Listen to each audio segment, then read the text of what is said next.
everyone. Today I am reading a story about the pets of the royal family.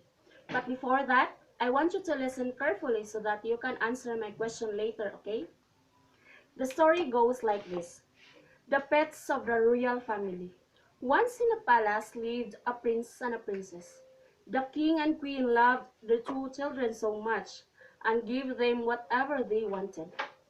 Since the prince and the princess were kept in the palace, there were no other children to play with them. They felt very lonely and sad.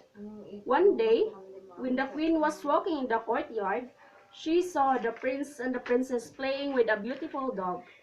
She saw the happiness in her children's eyes that she immediately called her servant to bring in a tame animals for the prince and princess to play with. Soon, the whole garden was filled with a horse, a donkey, a cat, a rabbit, a cow, a sheep, and many more animals. The prince and the princess got very busy caring for these animals. They learned to relate and share their love with the animals. In return, these animals showed them affection and loyalty by serving them.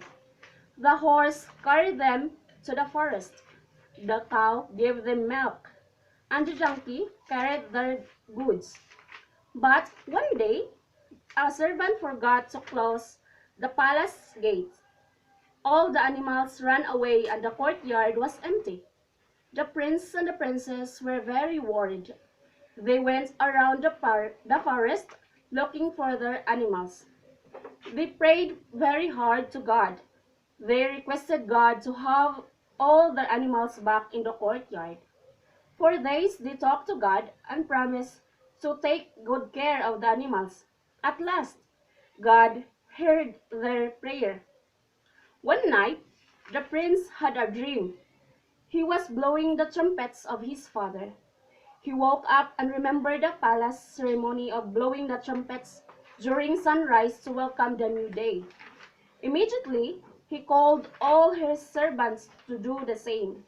They kept the palace door open. Slowly, all the animals came back to the courtyard and everybody was happy. And that's the end of the story.